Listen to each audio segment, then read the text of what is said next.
का वचन आपने ध्यान से समझना है। आप सीख रहे हैं आराधना के विषय में कि कैसी आराधना करनी चाहिए, वचन के द्वारा कैसे प्रार्थना करनी चाहिए, वचन के द्वारा कैसे आराधना के गीतों के द्वारा हम परमेश्वर की आराधना कर सकते हैं, कैसे बुद्धि के द्वारा, डिसिप्लिन के द्वारा, एक आत्मिक रीति से जैसे परमेश्वर चाहता है कि हम आराधना करें। हालेलुया। और आराधना में छुटकारा है, आराधना में बंद रास्ते ओपन होते हैं, आराधना में यीशु के नाम से चंगाई है। तो आराधना में आपके लिए सब कुछ वो उस स्थान पर है जो आपको चाहिए। हालेलुया। सबसे पहले इंपॉर्टेंट है आपके लिए परमेश्वर की आराधना। हालेलुया। एक सच्चे आराधक के जीवन कैसा होता है, एक सच्चे आराधक के जीवन में क्या होता है, जो सच्ची आराधना परमेश्वर की करता है, परमेश्वर उसके जीवन में कितनी बड़ी बड़ी आशीष, कौन सी आशीष देता है। बाइबल में जिन्होंने सच्ची आराधना की उनके जीवन में क्या क्या हुआ, कितने कितने महान काम उनकी जिंदगियों में, क्या क्या रिजल्ट उनकी जिंदगियों में आया। पर मैं आपको एक चीज बताऊंगा, सच्चे आराधक के जीवन में क्या होता है, उस बात से आप समझ पाएंगे आपकी लाइफ में क्या कुछ नहीं होगा जब आप परमेश्वर के एक सच्चे आराधक बन जाएंगे। हालेलुया। आराधना में आने वाली रुकावटों के विषय में आज हम बात करेंगे। आराधना में आने वाली रुकावटें कि जिसमें कैसी आराधना परमेश्वर नहीं ग्रहण करता। क्या आपने देखना है कि आप में वैसी बातें तो नहीं कि आप आराधना कर रहे हैं और परमेश्वर के सामने पहुंच नहीं रही। जिस तरह पिछले टॉपिक में हम वेडनेसडे बात कर रहे थे बुधवार, कि परमेश्वर हमारी आराधना को ग्रहण योग्य बना। हालेलुया। कि परमेश्वर हमारी आराधना को ग्रहण योग्य बना। तो इसी रीति से आपने क्या सीखना है कि परमेश्वर ऐसा तो नहीं कि आपकी आराधना आप कर रहे हैं पर वो आराधना ग्रहण योग्य नहीं है। आज इस बात का ध्यान देना है। हो सकता है आप प्रभु के साथ जुड़े हैं, एक ऐसी आराधना है जिसे आप करते हैं और जिसमें प्रतिफल नहीं आता। वो कौन सी आराधना है, किस रीति की आराधना है, जिसमें जिस आराधना करते वक्त आप परमेश्वर से इच्छा नहीं रख सकते कि प्रभु आपके जीवन में कुछ अद्भुत चमत्कार करें।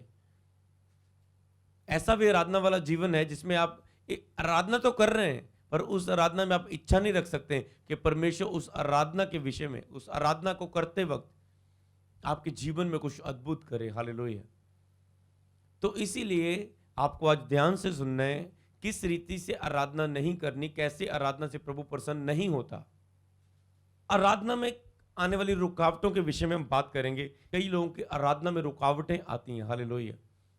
कैसे? आप तो ऐसे आराधक नहीं है, कभी भी आपने ऐसे आराधक बनना नहीं है, इस तरह की आराधक नहीं बनना है जो मैं आपको वचन कुछ देने वाला हूं। हालेलुया। और खास करके मैं आपको एक चीज बताने वाला हूं, वो लोग स्क्रीन के सामने नहीं होंगे जिनके लिए ये वचन होगा। हालेलुया। ये चीज मैं आपको बताता हूं, ज्यादातर ऐसे लोग स्क्रीन के सामने नहीं होंगे, आप लाइव नहीं देखते होंगे जिनके लिए ये वचन होगा। पर ऐसा समय आपके ऊपर भी आ सकता है। हालेलुया।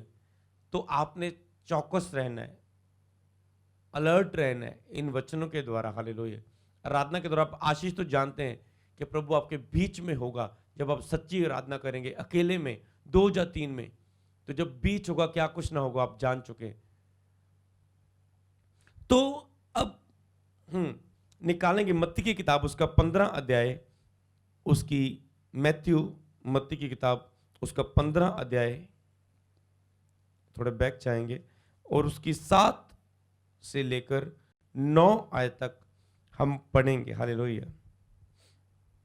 यहां पर परमेश्वर ने फरीसी लोग जो थे, जो सही रीति से आराधना नहीं करते थे, जिनका मुंह से तो आराधना करते थे पर दिल उनके दूर से, उनको परमेश्वर ने डांटा। परमेश्वर उनको डांटता है। हालेलुया।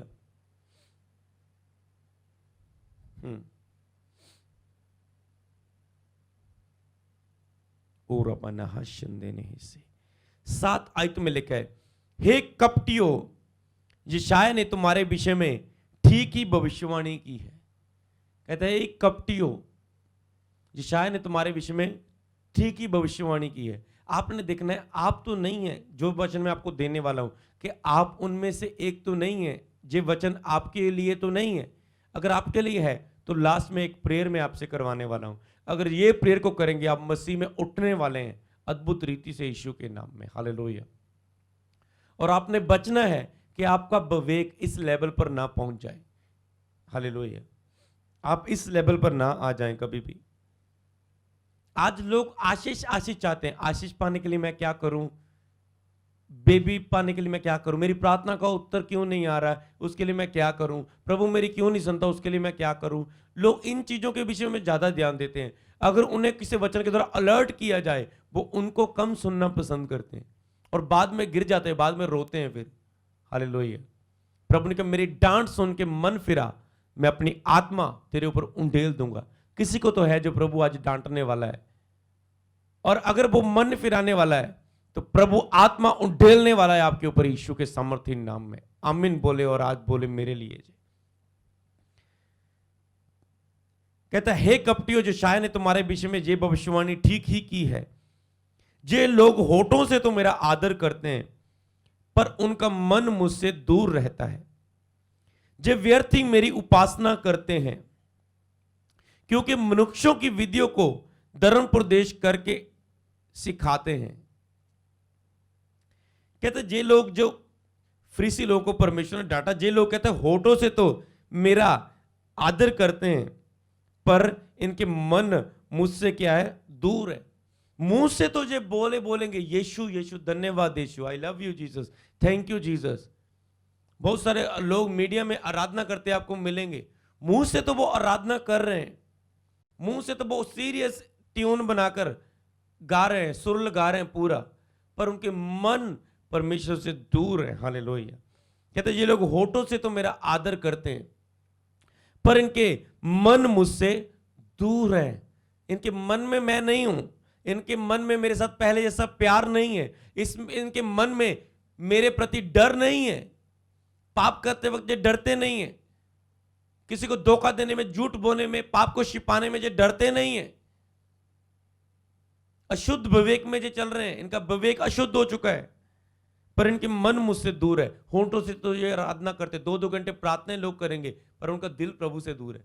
ऐसे बिलीवर्स को देखें 2-2, 3-3 घंटे प्रार्थना करेंगे, आराधना करेंगे, पर अंदर वो कपट से भरे हुए हैं, कपट की बातों से। देखा मैंने, अपने बहुत सारे लोगों को मैंने देखा, बाहर से वो जी पासी जेमसी की, पासी जेमसी, पासी ठीक है, पासी ठीक है, ठीक है, ठीक है, ठीक है, मैं ये काम कर दूं, ठीक है, ठीक है, ऐसे मुंह बनाएंगे, और अंदर से वो कपट से भरे हुए होते हैं, उनके मन परमेश्वर से दूर होते हैं। हालेलुया। और जे व्यर्थी मेरी उपासना करते हैं, प्रभु कहते हैं व्यर्थी करते हैं, जे आराधना तो करते हैं पर व्यर्थी आराधना करते हैं, क्योंकि मनुष्यों की विधियों को धर्म प्रदेश करके सिखाते हैं। ये परमेश्वर की नहीं, जे मनुष्यों की विधियों, रीति रिवाजों को नहीं, हमने ऐसे अच्छे कपड़े पाकर आराधना करनी है, हमने नहा धोकर आराधना करनी है, हमने क्या करना है, हाथ धोकर आराधना करनी है, हमें साफ हाथों से आराधना करनी है, हमें अपने आप को पूरी तरह से नहा धोकर आराधना करनी है। कहते हैं जब बाहर से तो अपने आप को चमकाएंगे, पर अंदर जो कपट से भरे हुए, बाहर से तो मुझे आदर देता दिखाएंगे जे, पर अंदर से जो कपट, इनके दिल मुझसे दूर है। हालेलुया।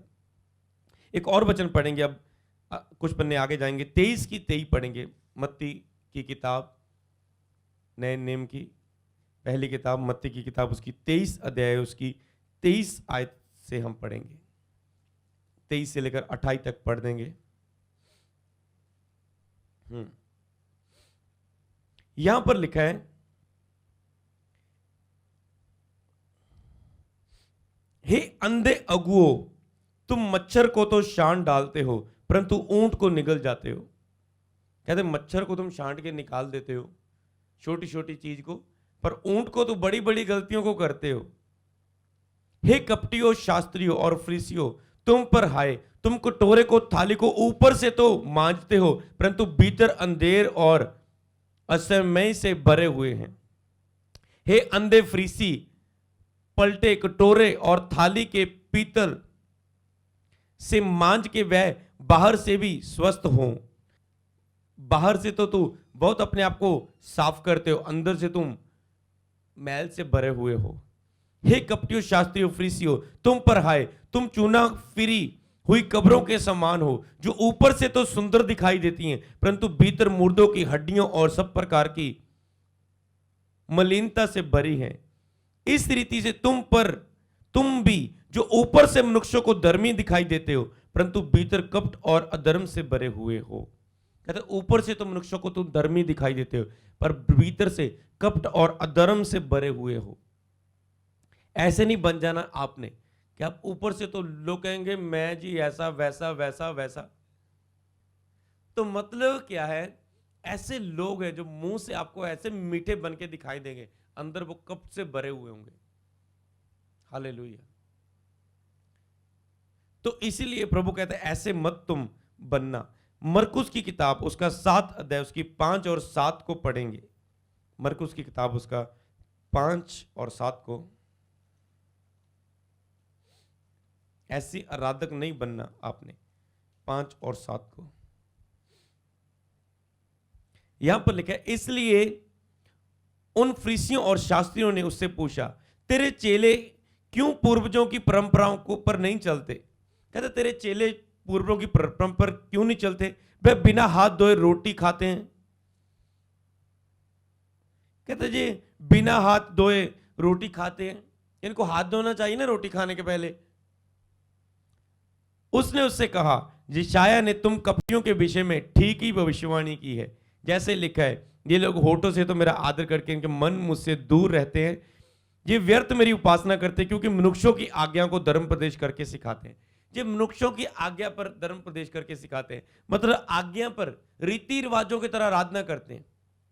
मैं एक मसीही हूं, मुझे 5 मिनट उठ के धन्यवाद करके चर्च जाना है, स्कूल में जाना है, काम पे जाना है, धन्यवाद करके सो जाना है। मैं एक मसीही हूं, अच्छा 5 पेज बाइबल के पढ़ने, वो आज मैंने बाइबल नहीं पढ़ी, 5 पेज पढ़ेंगे। ठीक है, यशायाह की किताब में ये लिखा है वो लिखा है, वो आज मैंने बाइबल नहीं पढ़ी और आज मैंने प्रार्थना नहीं की। वो एक रीति रिवाज की तरह करेंगे। अरे रात को डर ना लगे, बाइबल को ना सराहने पर रख के सोते हैं, मतलब ऐसा करेंगे। वो बाहर से तो इसका आदर करेंगे और दिल परमेश्वर के वचन से दूर रखेंगे। हालेलुया।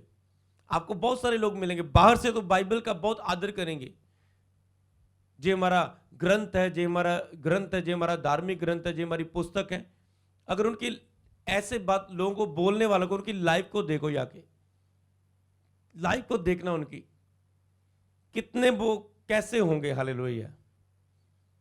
ऐसे लोगों के विषय में प्रभु ने बोला, ये लोग व्यर्थ ही मेरी उपासना करते हैं, क्योंकि मनुष्यों की आज्ञा को धर्म प्रदेश करके सिखाते हैं। ये तो बस बाहरी दिखावे पर चलते हैं। तो मतलब कहते हैं दिल से आदर दे, मन पर इन बातों पर चल के मुझे तो आदर दे। हालेलुया। प्रकाशित वाक्य को पढ़ेंगे, उसका 2 अध्याय और उसकी 1 आयत से लेकर 5 आयत तक। हालेलुया। जहां पर परमेश्वर ने इफुसिस की कलीसिया को संदेश भेजा। क्या संदेश भेजा? जो परमेश्वर की आराधना करते हुए तो उनका पहले जैसा प्रभु से प्यार नहीं रहा, वो सच्चा प्यार उन्होंने अपने जीवन में उस कलीसिया ने खो दिया। वो प्रभु की आराधना तो कर रहे हैं पर वो पहले जैसा प्यार नहीं कर रहे हैं। उन्होंने पहले जैसा प्यार संबंध को मसीह के साथ जो क्या है खो दिया। हालेलुया। चाहे वो आराधना कर रहे थे, समझ रहे ना, हो सकता है आप भी आराधना तो कर रहे होंगे पर आपका पहले जैसा प्यार नहीं है प्रभु के साथ। जब हम नए नए मसीह में आए तब भी आप आराधना करते थे और अब भी आप आराधना कर रहे हैं। फर्क देखो आज की आराधना में और उस समय की आराधना में। समझ पा रहे हैं आज का वचन क्या है? फर्क चेक करो। जब इफिसस की कलीसिया जो आराधना तो कर रही थी पर उनका पहले जैसा प्यार नहीं था, अब उनकी आराधना केवल होंठों से रह चुकी थी। जब जो नए नए प्रभु में आए थे, मैं कई लोग गवाही देते, जब लॉकडाउन में परमेश्वर ने ब्लेस कर रहा है, उनकी टेस्टमनी बढ़ रही है और वो चर्च में आने में एक्साइटमेंट में है कि हम पहली बार चर्च कैसे लगेगी, कैसे हम चर्च में जाएंगे, कैसी लगती होंगी चर्च में। अब वो आएंगे नए नए, अब आएंगे पूरी तरह से मन से प्रभु की आराधना करेंगे। प्रभु की जय जयकार, पहले नई नई आराधना, रो रो कर वर्शिप करेंगे, हाथ उठा उठा कर नाचेंगे, चिल्लाएंगे, झूमेंगे, हर पाप को छोड़ेंगे।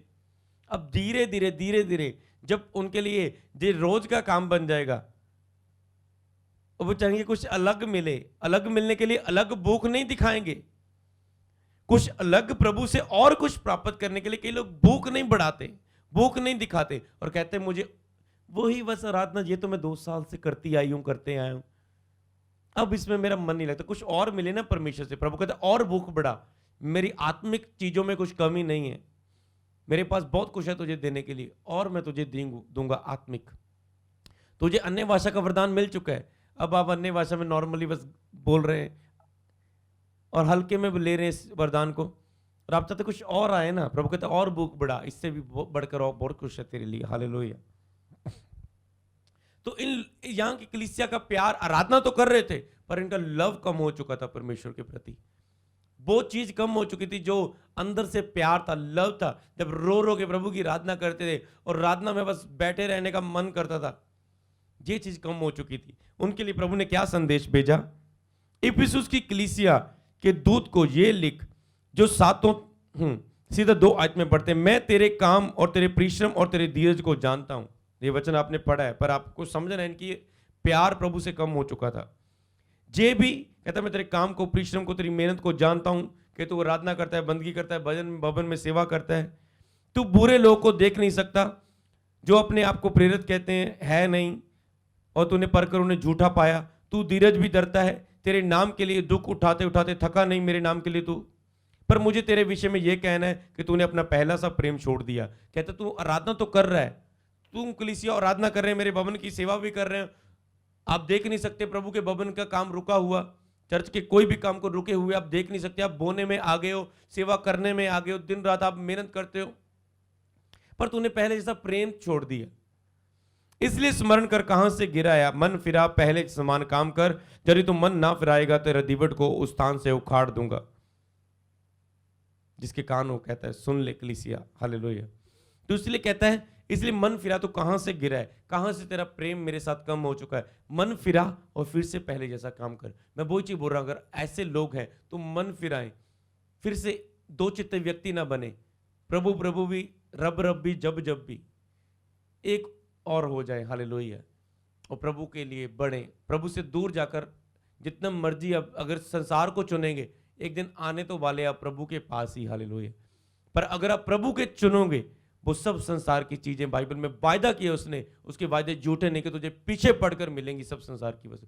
चोन आपकी है, पश्चाताप करके प्रभु की और सच्चे आराधक बनना है, प्यार करने वाली आराधना करनी है। जब चर्च में जाकर बस हाथ उठाना, ताली बजाना, मुंह से गाना गाना, यही आराधना करते रहना है। हालेलुया। जब मुड़ना है वापस संसार की ओर, प्रभु कहते दोगला जीवन ना जी। हालेलुया। मेरी ओर फिर जा, मन फिरा, फिर से पहले जैसा प्यार कर। हालेलुया। पहला कुरिन्थियों पढ़ेंगे, पहला कुरिन्थियों उसका 11 अध्याय उसकी 28 आयत से लेकर 31 आयत तक पढ़ेंगे। यहां पर पौलुस एक पर उन लोगों के लिए बोल रहा है, यहां पर ऐसे लोगों जिन्होंने मन नहीं फिराया और प्रभु की सेवा कर रहे हैं, बिना तौबा किए ड्यूटी कर रहे हैं चर्च में, बिना पश्चाताप किए सेवा कर रहे हैं, बिना प्रभु से पश्चाताप किए ड्यूटी में मुख्य स्थानों पर सेवा कर रहे हैं, काम कर रहे हैं प्रभु का।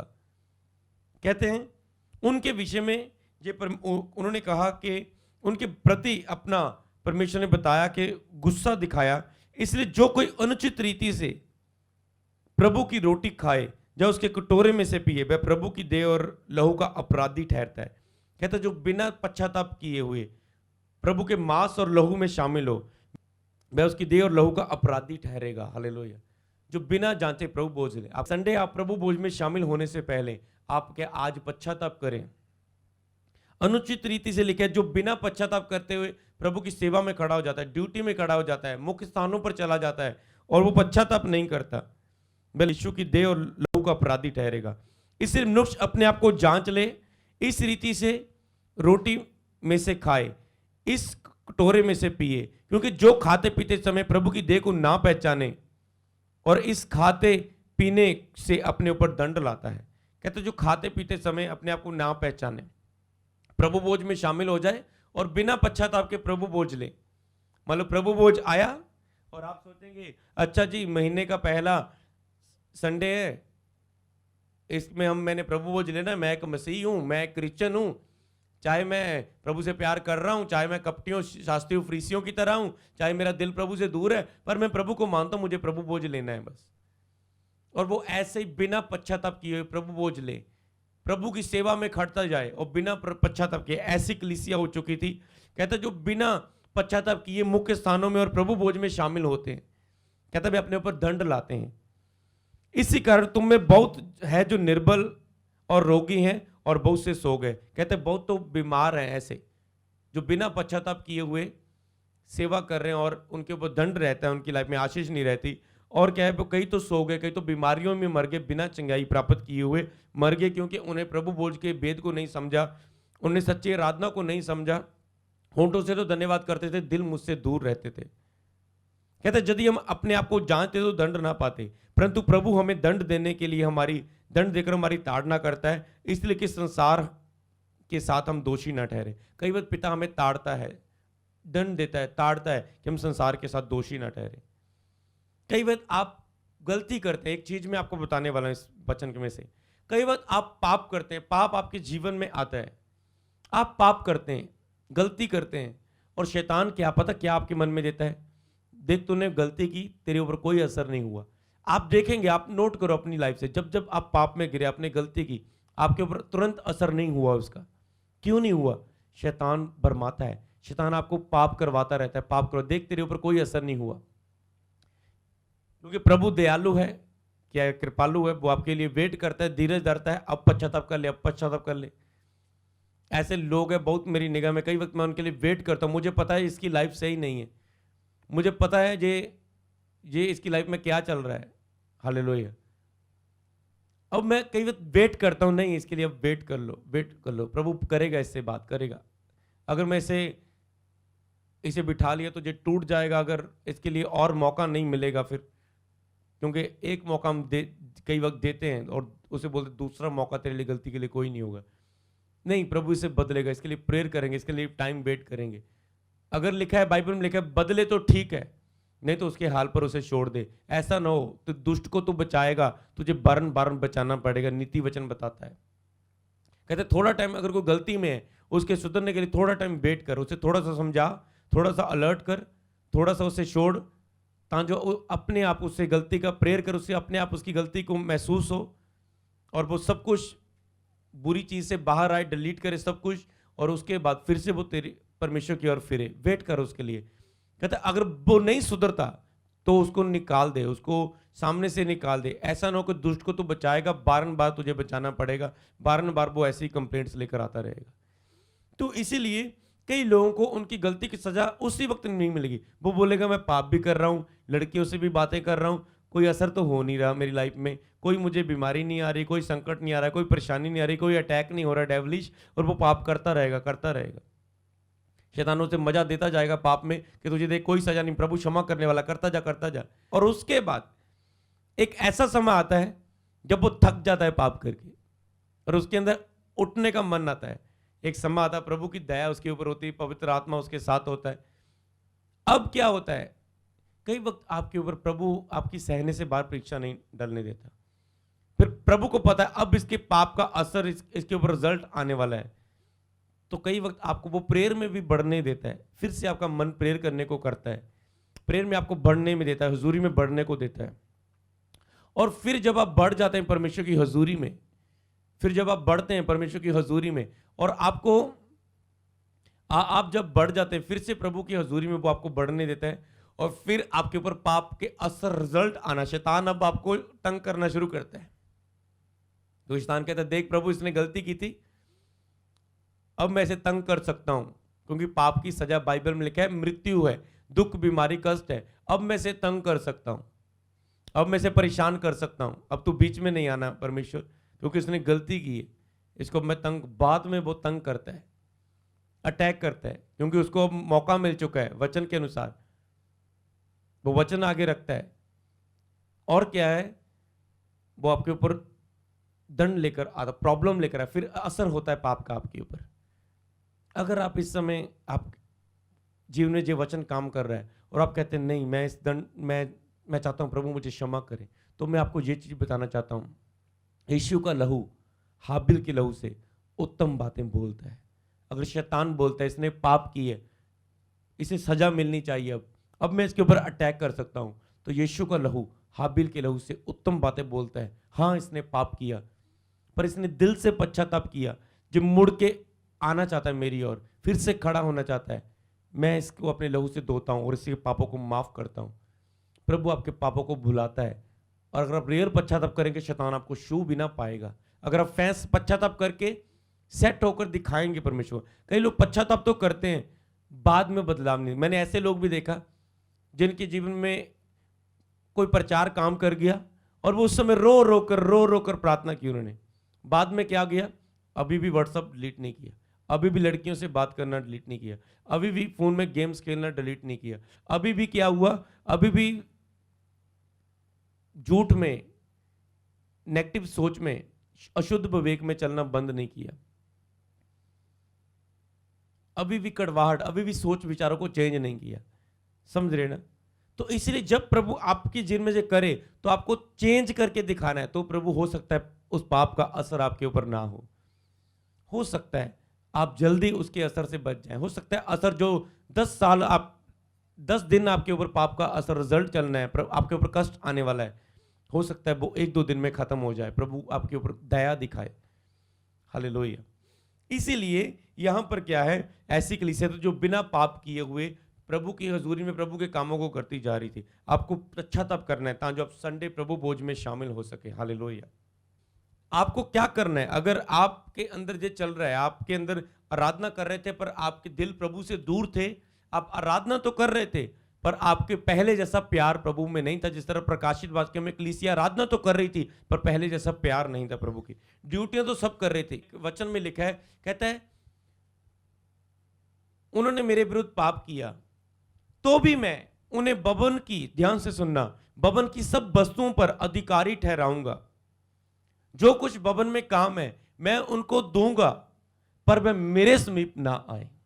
ऐसे प्रभु बोलते, कहते भवन की कुछ कुछ ड्यूटियां मैं उन्हें दे दूंगा तो भी वो मेरे लिए सेवा करेंगे, मेरे भवन में कुछ काम करेंगे, कुछ हिस्सों में वो काम करेंगे। हो सकता है भवन में वो टेंट का काम करें, जुतियों का काम करें, साउंड सिस्टम का काम करें, कोई भी काम करें, वो मेरे भवन में काम तो करेंगे पर मेरे समीप ना आए, वो मेरी हजूरी से दूर रहेंगे। मेरी हजूरी उनके पास नहीं। कई वक्त आपके पास सेवा होती है, ब्लेसिंग होती है, बिजनेस होता है, अनॉइंटिंग होती है, वरदान होते, गिफ्ट होते, पर उसकी हजूरी नहीं होती। हालेलुया। प्रेजेंस नहीं होती, उसकी उपस्थिति का आनंद नहीं होता, शांति नहीं होती, प्रभु का आत्मा की प्रेजेंस आपके साथ नहीं होती। हालेलुया। तो इसीलिए आपने इस चीज को समझना है। तो अब क्या करना है, आपने परमेश्वर के साथ सीधे होना है। आपको क्या करना है, आपका एक क्वेश्चन है, कई लोगों का क्वेश्चन है मेरे पास आया। क्या प्रश्न है, किसी का क्वेश्चन है, कोई कहता है कि पास्टर जी मेरी लाइफ में बहुत सारी प्रॉब्लम्स है। हो सकता है जी आपका भी हो सकता है, पास्टर जी मेरी लाइफ में बहुत सारी प्रॉब्लम्स हैं और उन प्रॉब्लम्स को जब भी मैं परमेश्वर के सेवकों के पास लेकर जाता हूं, जाती हूं, तो वो एक ही चीज बोलते हैं कि तुम पवित्र जीवन जियो, प्रार्थना करो, बाइबल पढ़ो, रोजे रखो, फायर प्रेयर करो, फाइट करो, लड़ो और तुम्हारी प्रॉब्लम का हल होगा। कहते मैं भी अब इन चीजों को जान चुका हूं, अलग अलग प्रचार के द्वारा मुझे भी पता है कि मेरी हर प्रॉब्लम का हल, पवित्रता ही हर प्रॉब्लम का हल है। पवित्रता ही हर प्रॉब्लम का हल है, प्रेयर हर प्रॉब्लम का हल है, बाइबल को पढ़ना हल है, नाइट प्रेयर करना, फाइट करना, लड़ना, अन्य भाषा में प्रेयर करना, रोजे रखकर लड़ना, वर्शिप करना, आराधना करना, ये बंधन टूट जाएंगे। ये हर प्रॉब्लम का हल है। कौन सी बातें? प्रेयर करना, बाइबल पढ़ना, रोजे रखना, उपवास करना, आराधना करना, अन्य भाषा में प्रेयर करना। अब 6वीं बात, अन्य भाषा में प्रेयर करने के बाद नाइट प्रेयर करना,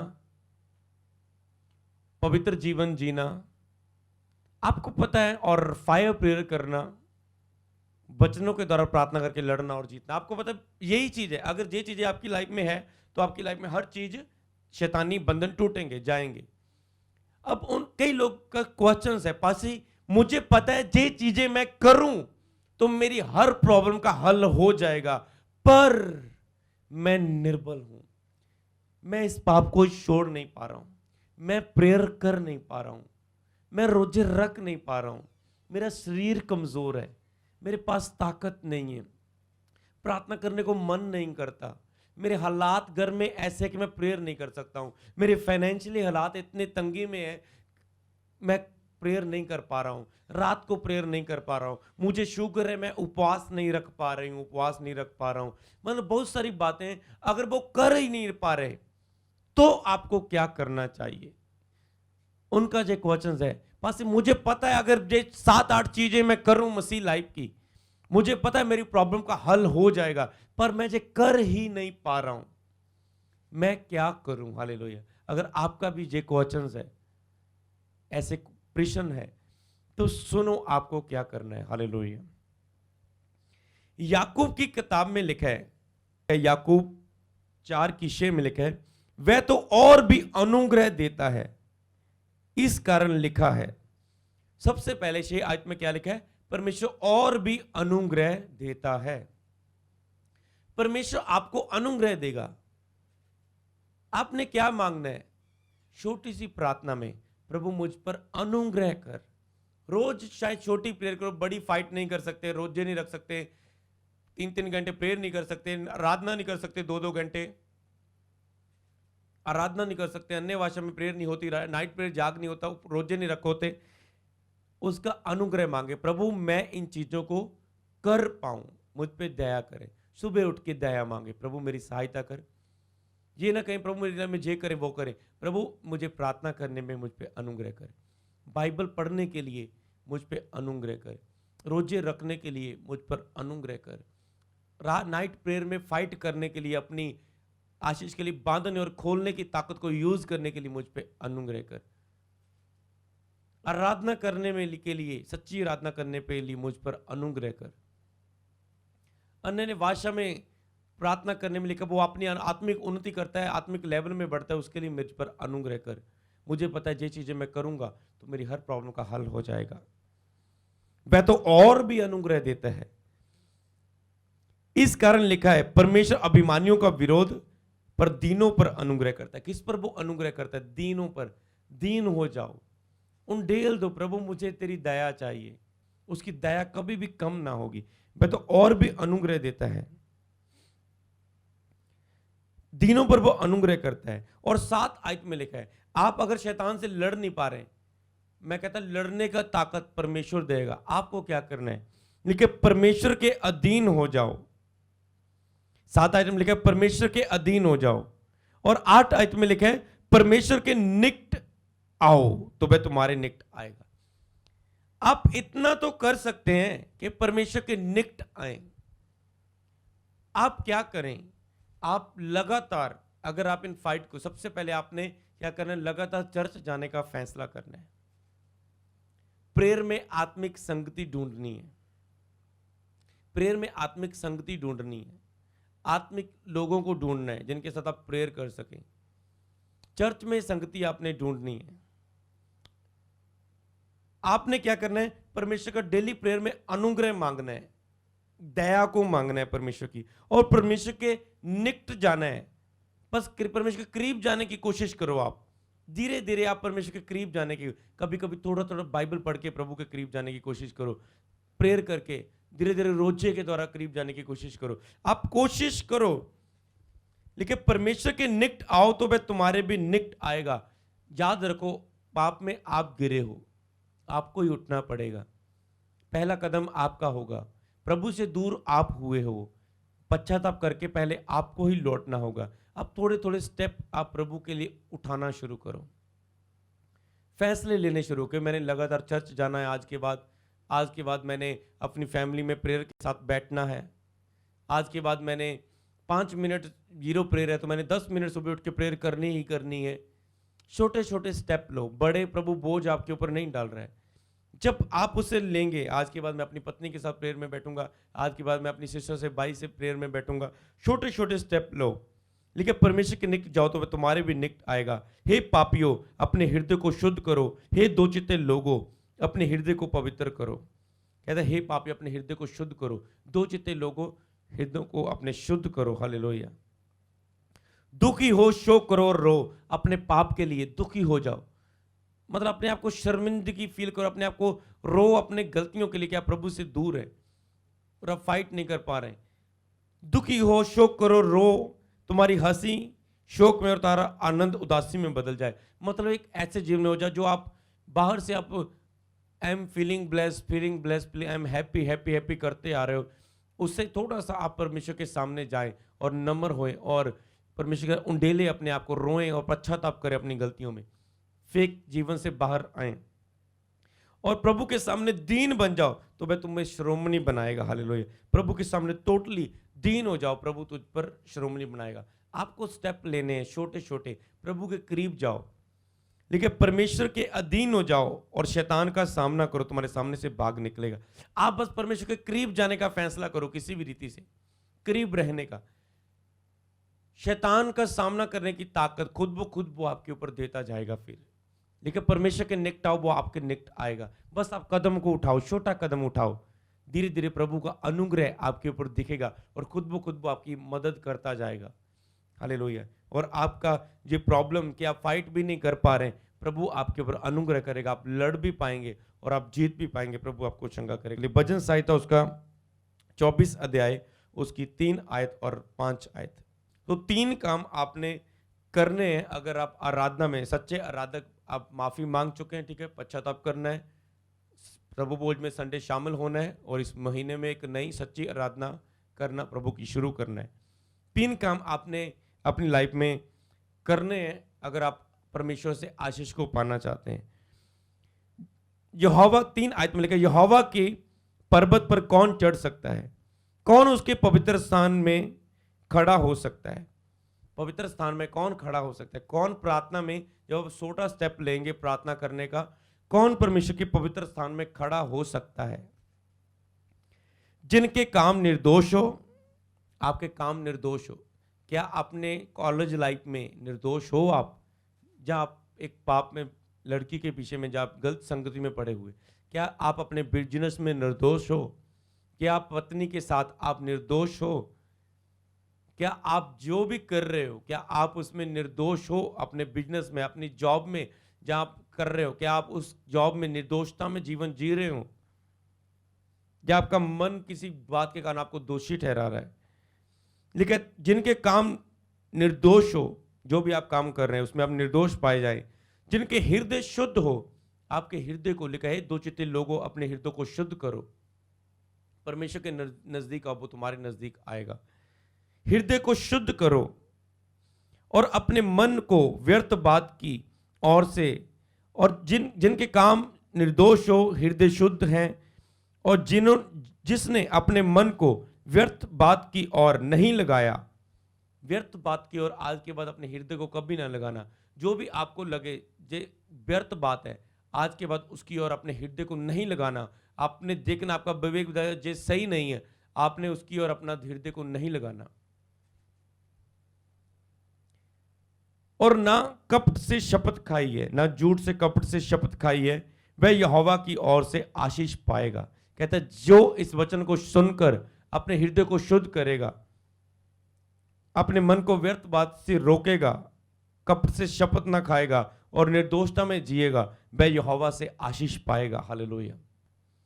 वो आपके ताने वालों के सामने, आपके दुश्मनों के सामने, आपके विरोधियों के सामने आपकी आशीषों के मेज बिछाएगा, आपके सिर पर तेल का अभिषेक उंडेलेगा और आपका कटोरा उमड़ पड़ेगा। आपका आत्मा से अंदर से आप भर जाओगे आत्मा से। 6 आयत में लिखा है, निश्चय भलाई और करुणा जीवन भर मेरे साथ साथ बनी रहेंगी और मैं यहोवा के धाम में सर्वदा वास करूंगा। तैयार हो जाओ परमेश्वर की आराधना करने के लिए। कहते हैं निश्चय भलाई और करुणा जीवन भर मेरे साथ साथ बनी रहेगी। हालेलुया। मैं यहोवा के धाम में सदा बसा रहूंगा। फिर निश्चय भलाई और करुणा जीवन भर आपके साथ साथ बनी रहेगी। हालेलुया।